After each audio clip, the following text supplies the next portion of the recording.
Alright, this is the beginning of the Betsy Ferguson wheel replacement. As you can see, the rim is rusted practically all the way through, especially around the valve stem. One of the stanchions is almost completely gone.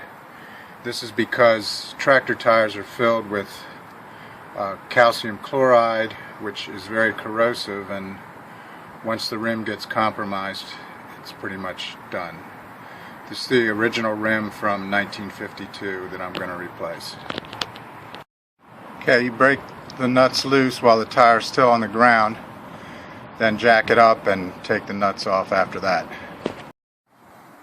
First obstacle to overcome was these rather large screws that I had to fashion a screwdriver from a 1" by 1/8 inch piece of cold rolled steel to get them to budge and come out. As part of this repair, I'm also replacing the brakes, which have never been replaced. I have the brake drum off now because of those two large screws, and as you can see, the existing brakes are well worn, plus they're coated with hydraulic fluid because the seals on the axles have been leaking for many years, which will also be replaced. Okay, so the hub and rotor and all that has been disassembled. I'm in the process of trying to remove the inner seal. There's the brake drum,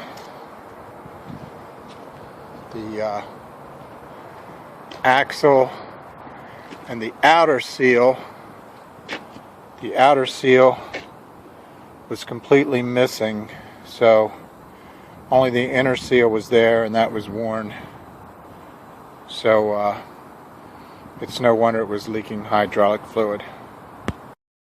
Okay, so after cleaning out the place for the oil seal with a little bit of grinding to clean it up, and then I put in the press fit oil seal, coated the chamber with this Loctite 660 retaining compound that's for press fit, that kind of fills up little gaps around the metal part, and also used this piece of PVC, which is the right side, that plus a block of wood, pounded that oil seal in there with no problem.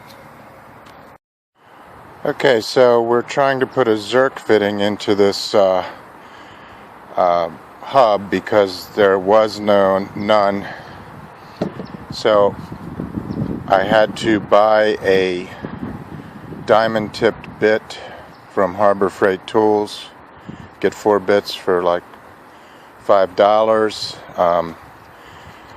Drilling through the cast iron of the hub was no problem, but then inside there's a hardened steel bearing cup, and regular drill bits, high-speed steel, etc. wouldn't go through that. The diamond bit went through the bearing cup in about 20 seconds.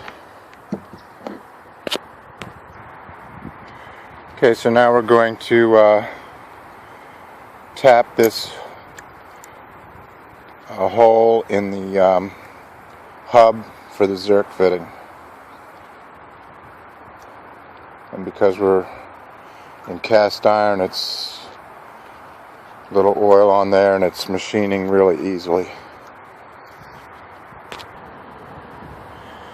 So the hole was tapped, no problem, and there's the Zerk fitting in the bearing and the hub bearing housing.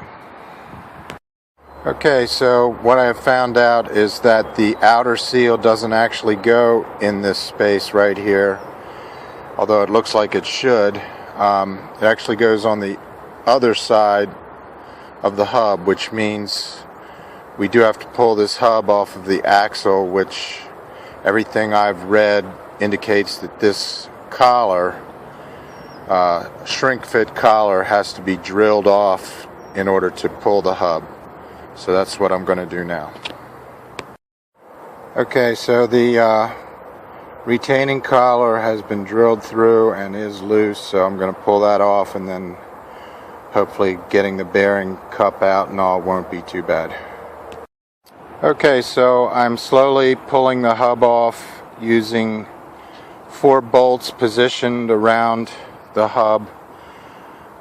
These are 7/16 bolts, 20 pitch, and just putting scrap metal underneath of them and then slowly cranking the bolts, and the bearing is moving.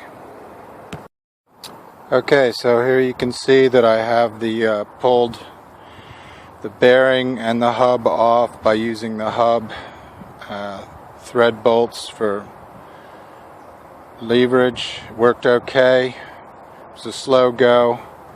I did strip one of the holes, so I'll have to re-tap that for the next size up, but I guess that's not the end of the world.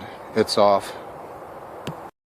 Okay, so there's the old outer oil seal. Just drove it out basically with a screwdriver. There's the cavity that it goes into. So we've got to clean all that up and press the new seal in.